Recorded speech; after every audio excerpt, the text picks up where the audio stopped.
Subscribe कीजिए education planet YouTube channel को और बेल आइकन को दबाइए लेटेस्ट एजुकेशन और टेक वीडियोस सबसे पहले देखने के लिए।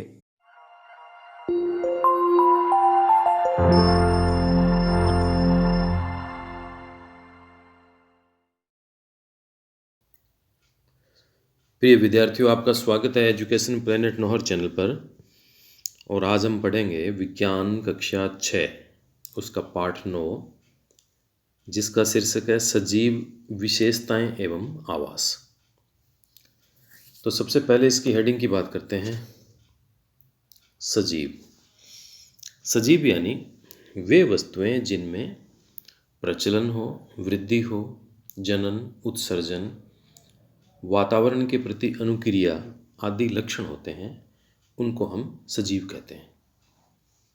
और दूसरा इसका है आवास।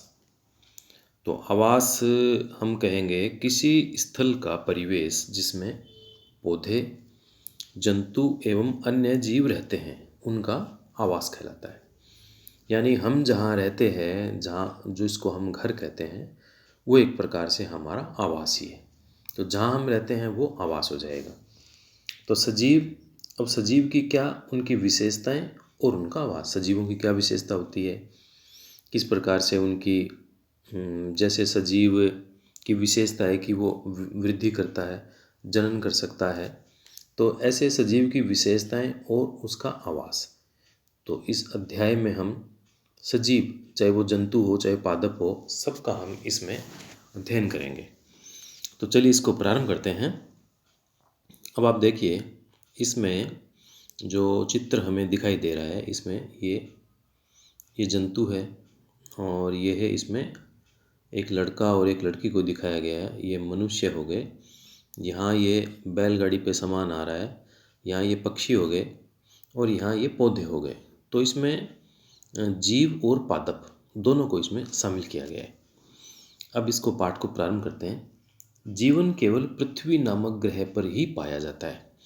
आपने इससे पहले सौरमंडल के बारे में पढ़ा है कि सूर्य और उसका परिवार सौरमंडल कहलाता है, और पृथ्वी के अलावा ऐसे बहुत से अन्य ग्रह इस सौरमंडल में है, लेकिन उन पर जीवन नहीं पाया जाता है। तो जीवन केवल पृथ्वी पर ही पाया जाता है। और पृथ्वी पर विभिन्न प्रकार के सजीव पाए जाते हैं। हमें हिमाच्छादित पर्वतों से लेकर गहरे महासागरों में भी जीवन मिल जाता है। यानी पर्वत जो हमेशा बर्फ से ढके रहते हैं, वहाँ भी हमें जीवन मिलेगा, वहाँ भी सजीव मिल जाते हैं। और गहरे महासागर में भी हमें सजीव मिलते हैं। अब सजीव एवं उनका परिवेश, इस टॉपिक को हम आगे बढ़ाते हैं। देखिए, जैसे मरुस्थल में ऊंट मिलते हैं। अब जो ऊंट मिलता है वो मरुस्थल में मिलेगा, पहाड़ी स्थानों पर या बर्फीले स्थानों पर ऊंट नहीं मिलेगा, क्योंकि वहाँ इस प्रकार का वातावरण है उस मरुस्थल का कि वो ऊंट के लिए लायक है और ऊंट वहाँ पर अपना विकास कर सकता है। पर्वत पर बकरी एवं याक मिलते हैं। समुद्र तट पर केकड़े एवं अनेक प्रकार की मछलियाँ मिलती है। अब रेगिस्तान में मछलियाँ नहीं मिलती, केकड़े नहीं मिलते, वो समुद्र तट पर ही मिलेंगे। चींटियाँ सभी स्थानों पर मिल जाती है। एक क्षेत्र में पाए जाने वाले विभिन्न प्रकार के पौधे अन्य क्षेत्रों के पौधों की प्रजातियों से भिन्न होते हैं, क्योंकि विभिन्न प्रकार के क्षेत्रों का परिवेश एक समान नहीं होता। अब विभिन्न परिवेश में पाए जाने वाले जंतु, पौधे एवं अन्य वस्तुएं। अब देखिए, वन में क्या मिलेगा? शेर मिलेगा, हिरण मिलेगा, हाथी मिलेगा, लोमड़ी और बाघ मिलेंगे। पर्वतीय क्षेत्रों में याक मिलेगा, भेड़, पर्वतीय बकरी, फर्न और खरगोश मिलेंगे। ऐसे ही मरुस्थल में हमें ऊंट, बबूल, मरुस्थलीय सांप, बिच्छू और थोर, इस प्रकार के हमें ये सजीव मिलते हैं। अब आवास और अनुकूलन। समुद्र में जंतु तथा पौधे लवणीय जल, समुद्र का पानी खारा होता है तो वो खारे पानी में रहते हैं तथा श्वसन के लिए जल में विलेय वायु का, ऑक्सीजन का उपयोग करते हैं। खारे पानी में वो रहते हैं और श्वसन के लिए जो जल में ही ऑक्सीजन मिली हुई है उसी का उपयोग कर लेते हैं। अब ऐसे ही मरुस्थल में जल बहुत कम पाया जाता है। मरुस्थल दिन में बहुत गर्म और रात में बहुत ठंडा होता है। मरुस्थल में पाए जाने वाले पौधे एवं जंतु भूमि पर रहते हैं और श्वसन के लिए आसपास की वायु का उपयोग करते हैं। समुद्र और मरुस्थल दोनों क्षेत्रों का परिवेश अलग होने के कारण वहाँ पौधे और जंतु दोनों ही अलग होते हैं। अब उदाहरण के तौर पे ऊँट को देखते हैं। ऊँट की शारीरिक संरचना उसे मरुस्थलीय परिस्थितियों में रहने के योग्य बनाती है। ऊँट के पैर लंबे होते हैं जिससे उसका शरीर रेत की गर्मी से दूर रहता है। इनमें मूत्रोत्सर्जन की मात्रा बहुत ही कम होती है और उनका मल शुष्क होता है। इन्हें पसीना नहीं आता क्योंकि शरीर से जल का ह्रास बहुत ही कम होता है, इसलिए जल के बिना भी वे बहुत दिनों तक रह सकते हैं। और अब बात करते हैं मछली की। तो समुद्र में रहने वाली मछलियों का जो शरीर है वह धारा रेखीय होता है।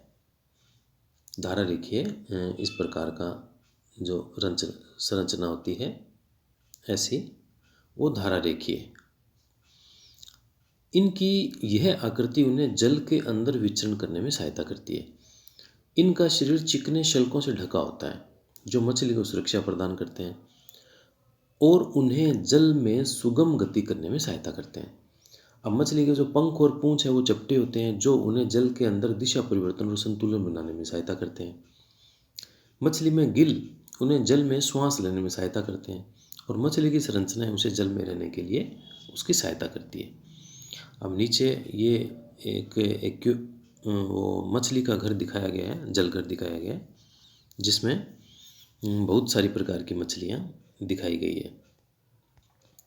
अब ये अनुकूलन किस प्रकार से होता है? सजीवों की सभी किस्मों में ऐसी कुछ विशिष्ट संरचनाएं होती है जो उन्हें अपने परिवेश में रहने के योग्य बनाती है जिसमें वे प्राय पाए जाते हैं। तो जिन विशिष्ट संरचनाओं या स्वभाव की उपस्थिति किसी पौधे अथवा जंतु को उसके परिवेश में योग्य बनाती है उसको अनुकूलन कहते हैं। अलग अलग जंतु अलग अलग परिवेश के प्रति अलग रूप से अनुकूलित हो सकते हैं। अब बात आवास की करेंगे। किसी सजीव का वह स्थान जिसमें वह रहता है उसका आवास कहलाता है। आप अपने घर में रहते हैं तो वो आपका आवास है। अपने भोजन, वायु, शरण स्थान और अन्य आवश्यकताओं के लिए जीव अपने आवास पर निर्भर करते हैं। अब आवास का अर्थ है वास का स्थान, एक घर।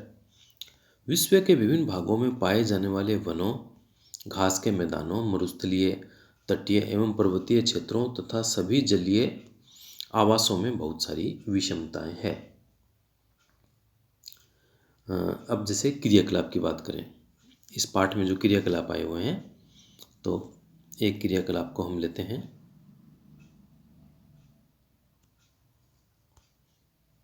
जैसे मूंग के कुछ बीज को एकत्रित कर कुछ बीजों के एक ढेर को अलग रख देते हैं। शेष को एक दिन के लिए पानी में भीगने के लिए रख देते हैं। भीगे हुए बीजों को 4 हिस्सों में बांटेंगे। पहला भाग 3-4 दिन के लिए पूरी तरह पानी में डुबो कर रखा, दूसरा भाग धूप वाले कमरे में, तीसरा अंधेरे क्षेत्र में, चौथा भाग ठंडे वातावरण में रखा रेफ्रिजरेटर में। अब परिणाम क्या होगा इसका? बिना जल डाले बीज अंकुरित नहीं होते। अब पहला भाग कौन सा? जिसको 3-4 दिन के लिए पूरी तरह पानी में डुबो कर रखा, अंकुरित होते हैं लेकिन उसमें बदबू आती है। अब दूसरा भाग जिसको धूप वाले कमरे में रखा, अंकुरित ही नहीं होगा। तीसरा भाग जिसको अंधेरे क्षेत्र में रखा वो भी अंकुरित नहीं होगा। और चौथा भाग जिसको रेफ्रिजरेटर में ठंडे वातावरण में रखा, फ्रिज में रखा, वह भी अंकुरित नहीं होगा। अब इसका निष्कर्ष क्या निकला? इस प्रयोग का क्या निष्कर्ष निकला? निष्कर्ष इसका ये निकला कि बीजों के अंकुरण के लिए वायु, प्रकाश और जल तीनों ही महत्वपूर्ण होते हैं। वायु, जल, प्रकाश तथा ऊष्मा जैसे अजैव घटक सजीवों के लिए अत्यंत आवश्यक है। अनुकूलन अल्पकाल में नहीं होता। हजारों वर्षों की अवधि में किसी क्षेत्र के अजैव घटकों में परिवर्तन आते हैं। वे जंतु जो इन परिवर्तनों के प्रति स्वयं को नहीं ढाल पाते मर जाते हैं। केवल वे जीव ही जीवित रहते हैं जो अपने आप को बदलते परिवेश के अनुसार अनुकूलित कर लेते हैं। भिन्न आवासों में जीवों की विविधता उनके विभिन्न अजैव कारकों के लिए विभिन्न विधियों में अपने आप को अनुकूलित करने का परिणाम है। अब विभिन्न प्रकार के आवास की बात करते हैं। जैसे मरुस्थल के अब आवास की बात करेंगे हम, तो मरुस्थल में जो रहने वाले चूहे और सांप हैं, दिन की तेज गर्मी से बचने के लिए भूमि के अंदर गहरे बिलों में रहते हैं। अब रात्रि के समय तापमान में कमी आने पर ये जंतु बाहर निकलते हैं। मरुस्थलीय पौधे वाष्पोत्सर्जन द्वारा जल की बहुत कम मात्रा निष्कासित करते हैं। और मरुस्थलीय पौधों में पत्तियां या तो अनुपस्थित होती है या बहुत छोटी होती है। कुछ पौधों में पत्तियां कांटों का रूप ले लेती है। इससे पत्तियों में वाष्पोत्सर्जन द्वारा होने वाली जल के वाष्प में कमी आती है। अब नागफनी में पत्ती जैसी दिखने वाली संरचना वास्तव में इसका तना होता है। इन पौधों में प्रकाश संश्लेषण सामान्यतः तना करता है और पौधों को जल संरक्षण में सहायता के लिए तने पर मोटी मोमी परत होती है, मोम की तरह। और मरुस्थलीय पौधों की जड़ें जल अवशोषण के लिए बहुत गहराई तक चली जाती है। अब देखिए इसमें ये जो बिल में मरुस्थलीय जंतु दिखाई दे रहे हैं इस चित्र में, ये बिल में मरुस्थलीय जंतु है और ये मरुस्थल में उगने वाले कुछ पौधे हैं। तो देखिए इनकी पत्तियां या तो है ही नहीं या कांटों के रूप में होगी ताकि वाष्पोत्सर्जन कम हो। अब बात करते हैं पर्वतीय क्षेत्र की। तो ये क्षेत्र सामान्यतः बहुत ठंडे होते हैं और इनमें तेज हवा चलती है। और कुछ क्षेत्रों में शीतकाल में हिमपात भी होता है। जैसे पानी वर्षा में पानी की वर्षा होती है, वैसे यहाँ पर बर्फ की वर्षा होती है हिमपात में। पर्वतीय क्षेत्र में पौधों एवं जंतुओं की अनेक प्रजातियां मिलती है। यहाँ मिलने वाले वृक्ष शंकुआकार होते हैं। शंकुआकार यानी इस प्रकार का उनका आकार होता है। ऊपर से वो तीखे होते हैं और नीचे से चौड़े होते हैं और इनकी शाखाएं तिरछी होती है। इससे वर्षा का जल और हिम सरलता से नीचे की ओर खिसक जाता है।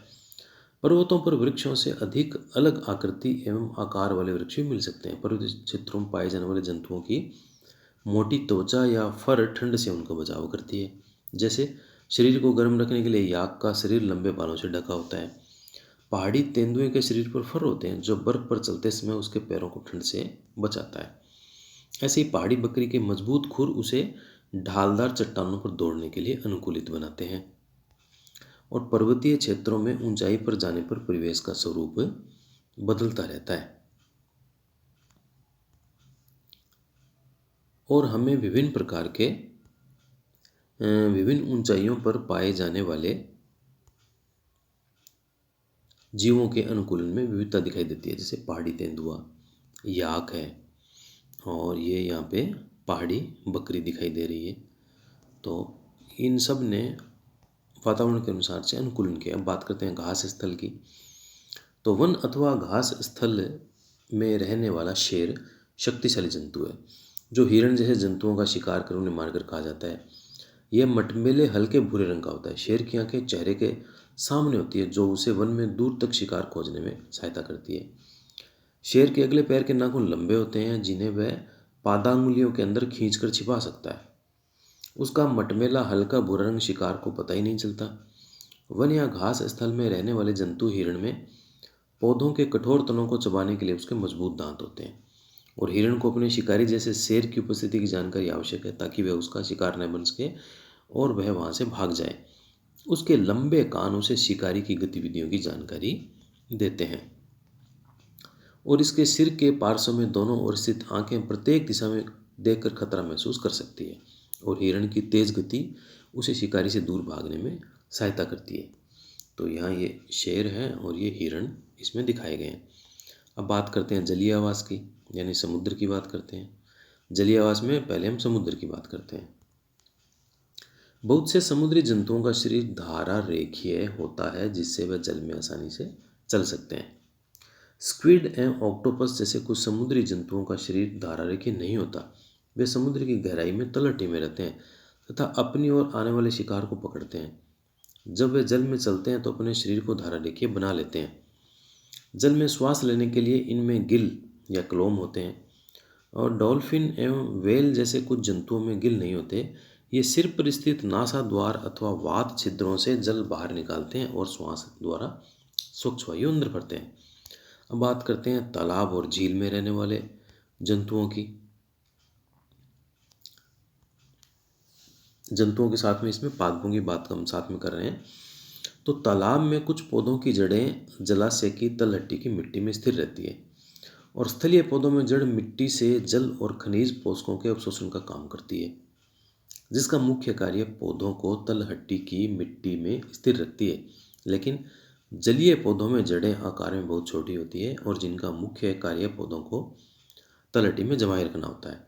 इन पौधों का तना लंबा, खोखला एवं हल्का होता है। तना जल की सतह पर वृद्धि करता है, जबकि पत्तियां एवं फूल जल की सतह पर पलवन करते हैं। कुछ जलीय पौधे जल में पूरी तरह से डूबे रहते हैं, जिनके सभी भाग जल में वृद्धि करते हैं। इनमें से कुछ पौधों की पत्तियां संकरी और पतले रिबन की तरह होती है। यह बहते जल में आसानी से मुड़ जाती है। कुछ दूसरे जलमग्न पौधों में पत्तियां बहुत अधिक विभाजित होती है, जिसमें जल इनके बीच में बहता है और पत्ती को कोई नुकसान नहीं होता है। और मेंढक आमतौर पर तालाब में मिलने वाला जंतु है। यह तालाब के जल और स्थल दोनों पर रह सकता है। इसके लंबे और मजबूत पश्चपाद उसे छलांग लगाने और शिकार पकड़ने में सहायता करते हैं। इसके पश्चपाद में जाल युक्त पादांगुलियां उसे तैरने में सहायता करती है। हमारे आसपास के जीव। अब पौधे सजीव हैं, परंतु वे कुत्ते अथवा कबूतर की भांति चल नहीं सकते। दूसरी ओर एक कार अथवा बस चल सकती है, किंतु वे निर्जीव है। पौधे और जंतु समय के साथ वृद्धि करते हैं, लेकिन आकाश में अपने आकार में वृद्धि करने वाले बादल सजीव नहीं होते। तो सजीवों में कुछ विशेष लक्षण होते हैं जो उन्हें निर्जीव पदार्थों से अलग करते हैं। अब हम बात कर देंगे सजीव वस्तुओं में पाए जाने वाले लक्षणों की। तो पहला लक्षण है, सजीवों को भोजन की आवश्यकता होती है। सभी जीवों को भोजन की आवश्यकता होती है। पौधे प्रकाश संश्लेषण के द्वारा अपना भोजन स्वयं बनाते हैं और जंतु भोजन के लिए पौधों अथवा अन्य जंतुओं पर निर्भर करते हैं। भोजन सजीवों को उनकी वृद्धि के लिए आवश्यक ऊर्जा प्रदान करता है और सजीवों को उनके अंदर होने वाली जैविक क्रियाओं के लिए ऊर्जा की जरूरत होती है। अब दूसरी विशेषता है सजीवों की वृद्धि। जंतुओं के बच्चे वृद्धि कर वयस्क हो जाते हैं, बड़े हो जाते हैं। उदाहरण, कुत्ते के पिल्ले का वयस्क हो जाना, छोटा सा बच्चा होता है, धीरे धीरे पूरा बड़ा कुत्ता बन जाता है।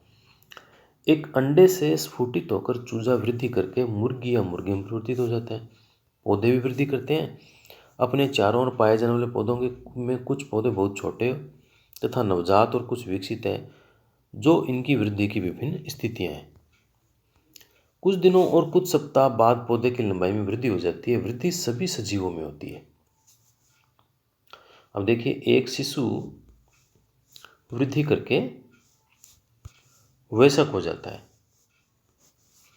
अब ये बिल्कुल छोटा सा बालक है, ये इसकी पहली स्थिति है। ये थोड़ा बड़ा हो गया, ये और बड़ा हो गया, ये बड़ा बड़ा बड़ा और ये पूरा मनुष्य बन गया। ऐसे ही ये मुर्गी का एक छोटा चूजा है, ये छोटी सी इसकी रचना है, फिर थोड़ा बड़ा हो गया, फिर पूरी ये बड़ी मुर्गी बन गई। अब तीसरी इनकी विशेषता है श्वसन करना। श्वसन सभी सजीवों के लिए आवश्यक है। हम श्वसन के बिना जीवित नहीं रह सकते। जब हम श्वास लेते हैं तो बाहर की वायु अंदर जाती है और जब हम श्वास छोड़ते हैं तो शरीर के अंदर की वायु बाहर निकल जाती है। श्वास लेना श्वसन क्रिया का एक हिस्सा है। अब श्वास में अंदर ली गई वायु की ऑक्सीजन की कुछ मात्रा का उपयोग होता है और इससे बनने वाली कार्बन डाइऑक्साइड को हम श्वास द्वारा बाहर निकाल देते हैं। गाय, भैंस, कुत्ता, बिल्ली जैसे कुछ जंतुओं में श्वसन क्रिया मनुष्य की तरह ही होती है और ग्रहण किए गए भोजन से श्वसन के द्वारा ही हमारे शरीर को ऊर्जा मिलती है। पौधों की श्वसन क्रिया में गैसों का आदान प्रदान मुख्यतः उनकी पत्तियों के द्वारा होता है और पत्तियां सूक्ष्म रंध्रों, रंध्र कहते हैं छोटे छिद्र को, सूक्ष्म रंध्रों द्वारा वायु को अंदर लेती है तथा ऑक्सीजन का उपयोग करती है। वह कार्बन डाइऑक्साइड वायु में निष्कासित कर देती है, बाहर निकाल देती है। प्रकाश की उपस्थिति में पौधे वायु की कार्बन डाइऑक्साइड का उपयोग भोजन बनाने के लिए करते हैं तथा ऑक्सीजन छोड़ते हैं। श्वसन क्रिया दिन और रात लगातार चलती रहती है। भोजन बनाने की प्रक्रिया में निकली ऑक्सीजन की मात्रा पौधे द्वारा श्वसन में उपयोग की गई ऑक्सीजन की तुलना में काफ़ी अधिक होती है। अगली विशेषता है उद्दीपन के प्रति अनुक्रिया। देखिए, हमारे नंगे पैर अचानक ही किसी कांटे अथवा नुकीली वस्तु पर पड़ते ही हम पैर को ऊपर उठा लेते हैं, या कोई प्रिय व्यंजन को देखने या उसके विषय में सोचने पर हमारे मुंह में लार यानी पानी आ जाता है। अंधेरे स्थान से अचानक तेज धूप में जाने पर आंखें स्वतः ही कुछ समय के लिए बंद हो जाती है। तो बाह्य वातावरण में होने वाले वे परिवर्तन जिनके प्रति हम अनुक्रिया करते हैं, यानी कुछ न कुछ क्रिया उसके प्रति करते हैं, कुछ रिएक्शन उसके प्रति होगा, वो उद्दीपन कहलाता है। एक बार फिर से सुन लीजिए, बाह्य वातावरण में होने वाले ये परिवर्तन जिनके प्रति हम अनुक्रिया करते हैं या रिएक्शन करते हैं, उद्दीपन कहलाते हैं। जैसे खाना देते समय जंतु पशु अचानक ही चैतन्य हो जाते हैं। जब हम चिड़िया की ओर कदम बढ़ाते हैं तो वो उड़ जाती है। जंगली जानवरों पर तीव्र प्रकाश डालने पर वे भाग खड़े होते हैं। रात्रि में रसोई घर में बल्ब प्रदीप्त करने पर कॉकरोच अचानक अपने छिपने के स्थान पर भाग जाते हैं। ऐसे ही पौधे भी उद्दीपन के प्रति अनुक्रिया दर्शाते हैं। कुछ पौधों के पुष्प केवल रात्रि के समय खिलते हैं और कुछ पौधों के पुष्प सूर्यास्त के बाद बंद हो जाते हैं। छुई मुई के पौधों की पत्तियां छूने पर अचानक ही मुरझा जाती है। अब एक प्रयोग करते हैं। एक कमरे की खिड़की जिससे दिन के समय धूप यानी सूर्य का प्रकाश आता हो, वहाँ एक पौधे का गमला रखते हैं और कुछ दिनों तक नियमित जल देते हैं। पौधा सूर्य के प्रकाश का उपयोग प्रकाश संश्लेषण के लिए करता है, इसलिए सूर्य का प्रकाश एक उद्दीपन की तरह कार्य करता है और पौधा सूर्य के प्रकाश की दिशा में वृद्धि करता है।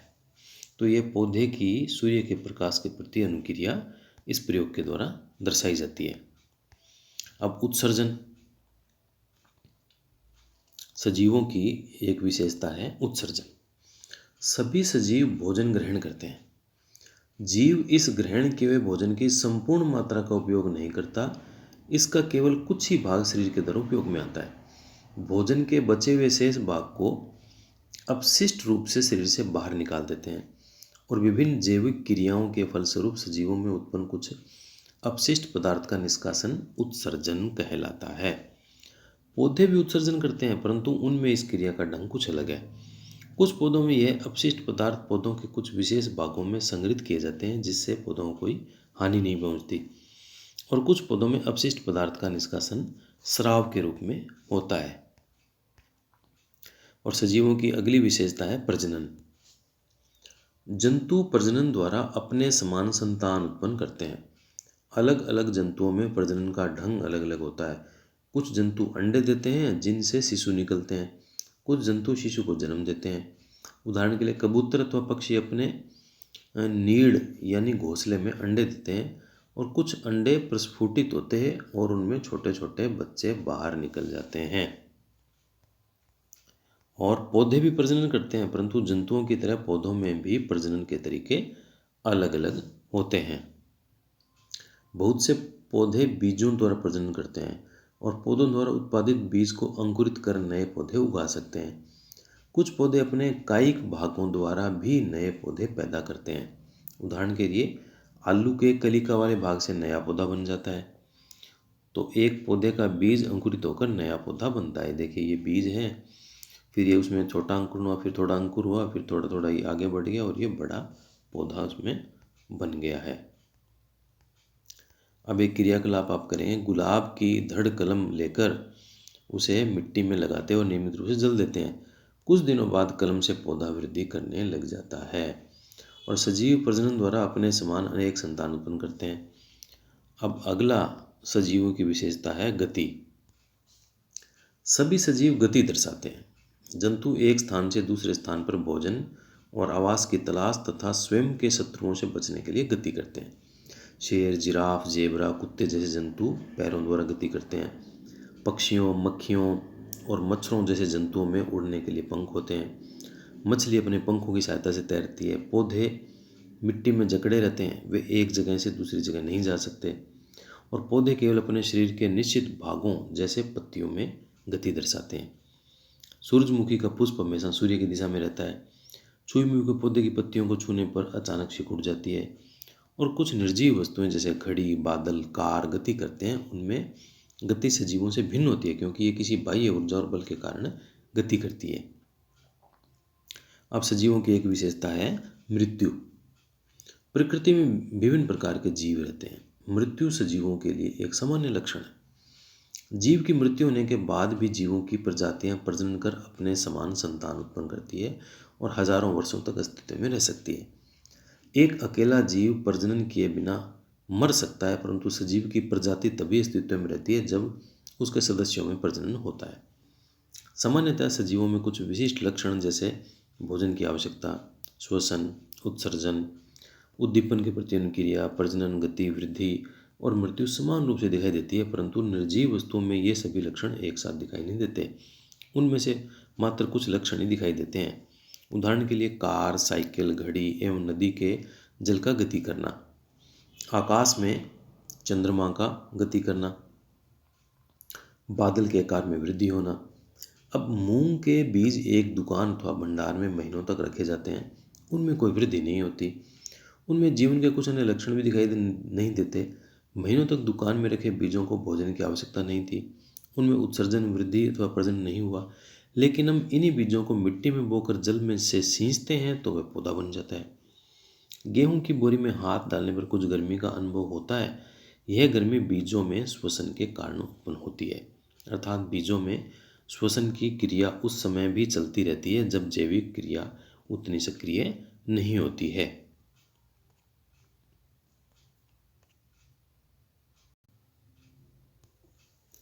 अब इसमें बात करते हैं, पाठ में जो मुख्य शब्द आए हैं उनकी बात करेंगे और इसके बाद में इस पाठ में जो पाठ्य पुस्तक के प्रश्नोत्तर हैं उनकी हम बात करेंगे।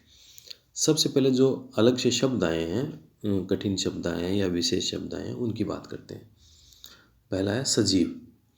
वे वस्तुएं जिनमें प्रचलन, वृद्धि, जनन, उत्सर्जन, वातावरण के प्रति अनुक्रिया आदि लक्षण होते हैं उन्हें सजीव कहते हैं।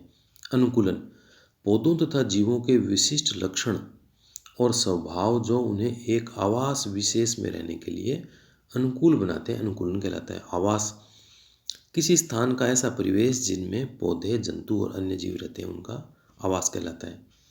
जलीय आवास, वह आवास जिसमें जीव जल में रहते हैं। जैव घटक, पौधे, जंतु और सूक्ष्म जीव संयुक्त रूप से जैव घटक कहलाते हैं। अजैव घटक, चट्टान, मिट्टी, वायु, जल, प्रकाश आदि अजैव घटक कहलाते हैं। वृद्धि, सजीवों के आकार और भार में होने वाला धनात्मक परिवर्तन वृद्धि कहलाता है, यानी प्लस में। श्वसन, भोजन से ऊर्जा प्राप्त करने के लिए ऑक्सीजन को ग्रहण करना और कार्बन डाइऑक्साइड को बाहर निकालना श्वसन कहलाता है। उत्सर्जन, सजीवों द्वारा उनके अपशिष्ट पदार्थों का शरीर से बाहर निकालना उत्सर्जन कहलाता है। प्रजनन, जीवों द्वारा उनके समान ही सजीव संरचनाएं उत्पन्न करना प्रजनन कहलाता है। और उद्दीपन, वातावरण में होने वाले परिवर्तनों के प्रति अनुक्रिया करना उद्दीपन कहलाता है। अब इस पाठ्य पुस्तक का पहला प्रश्न है, उसको देखते हैं। आवास किसे कहते हैं? इसका उत्तर होगा किसी स्थल का परिवेश जिसमें पौधे, जंतु एवं अन्य जीव रहते हैं उनका आवास कहलाता है। अब इसका प्रश्न नंबर 2 हम देखते हैं। देखिए, प्रश्न नंबर 2 है, कैक्टस मरुस्थल में जीवन यापन के लिए किस प्रकार अनुकूलित है? इसका उत्तर होगा कैक्टस मरुस्थल में जीवन यापन के लिए निम्न प्रकार से अनुकूलित है। नंबर 1, इनकी जड़ें जल अवशोषण के लिए काफ़ी गहराई तक चली जाती है। नंबर 2, पत्तियां प्राय कांटों में बदल जाती है। और नंबर 3, तने पर एक मोमीय परत बन जाती है जो पानी को उड़ने नहीं देती। और नंबर 4, ये जल का संग्रहण अच्छी तरह से कर लेते हैं। अब प्रश्न नंबर 3 है जिसमें रिक्त स्थानों की पूर्ति करनी है। पहला है, पौधों एवं जंतुओं में पाए जाने वाले विशिष्ट लक्षण जो उन्हें आवास विशेष में रहने योग्य बनाते हैं क्या कहलाते हैं? इसका उत्तर होगा अनुकूलन कहलाता है। ख, स्थल पर पाए जाने वाले पौधों एवं जंतुओं के आवास को स्थलीय आवास कहते हैं, तो यहाँ स्थलीय आएगा। वे आवास जिनमें जल में रहने वाले पौधे और जंतु रहते हैं जलीय आवास कहलाते हैं। यहाँ जलीय आएगा। मृदा, जल एवं वायु किसी आवास के अजैव घटक है। और अंतिम इसका है, हमारे परिवेश में होने वाले परिवर्तन जिनके प्रति हम अनुक्रिया करते हैं उसको उद्दीपन कहेंगे। तो ये उद्दीपन कहलाते हैं। अब प्रश्न नंबर 4, निम्नलिखित सूची में कौन सी वस्तुएं निर्जीव है? हल, छत्रक, सिलाई मशीन, रेडियो, नाव, जलकुंभी, केंचुआ। तो इसमें निर्जीव वस्तुएं क्या है? आप जानते हैं हल, सिलाई मशीन और रेडियो और नाव ये निर्जीव है। प्रश्न नंबर 5, किसी निर्जीव वस्तु का उदाहरण दीजिए जिसमें सजीवों के 2 लक्षण दिखाई देते हैं। पहला, बादल जो हमारी आंखों के सामने बड़े हो जाते हैं। दूसरा, बादलों को हम एक स्थान से दूसरे स्थान पर भी जाते हुए देखते हैं। प्रश्न नंबर 6, निम्न में से कौन सी निर्जीव वस्तुएं किसी समय सजीव का अंश थी? जैसे इसमें नीचे नाम दिए गए, उसमें से हमें छांटने हैं। यानी ऐसी वर्तमान में निर्जीव है लेकिन वो कभी सजीव का अंश थी। मक्खन, चमड़ा, मृदा, ऊन, बिजली का बल्ब, खाद्य तेल, नमक, सेब, रबड़। तो इनमें ऐसी निर्जीव वस्तुएं जो किस समय सजीव का अंश थी वो है मक्खन, चमड़ा, ऊन, खाद्य तेल, सेब और रबड़। प्रश्न नंबर 7 है, सजीवों के विशिष्ट लक्षण सूचीबद्ध कीजिए। तो इसका उत्तर होगा, सजीवों के विशिष्ट लक्षण निम्न प्रकार से हैं। नंबर 1, सजीव भोजन ग्रहण करते हैं। नंबर 2, सजीव वृद्धि करते हैं। नंबर 3, सजीव गति करते हैं। नंबर 4, सजीव प्रजनन, उत्सर्जन, प्रचलन आदि क्रियाएं करते हैं। और नंबर 5, सजीव वातावरण के प्रति अनुक्रिया करते हैं। अब हम 8वां प्रश्न देखते हैं। घास के मैदानी क्षेत्रों में रहने वाले जंतुओं को अपना अस्तित्व बनाए रखने के लिए तीव्र गति क्यों आवश्यक है? इसका उत्तर होगा, मैदानी क्षेत्रों के घास स्थलों में वृक्ष कम होने के कारण जीवों को अपनी जान बचाने के लिए छिपने में कठिनाई होती है। शिकारियों से बचने के लिए इन्हें तीव्रता से भागना पड़ता है। उदाहरण के लिए शेर एवं चीता हिरणों को खाते हैं और हिरण तेज दौड़कर अपनी जान बचाते हैं। तो इस प्रकार से इसके जो पाठ्य पुस्तक के प्रश्न थे वो हमने अभी कर लिए हैं। पाठ का हमने सारांश पढ़ा है, पाठ्य पुस्तक के प्रश्न किए हैं। मैं आशा करता हूँ कि ठीक प्रकार से आपको अच्छी तरह समझ में आया होगा। फिर भी कोई आपको परेशानी हो, कोई बात समझ में नहीं है तो आप कमेंट बॉक्स में आप लिख के दीजिए और अच्छी प्रकार से पढ़ाई कीजिए, आनंद लीजिए। चैनल को सब्सक्राइब ज़रूर कीजिए।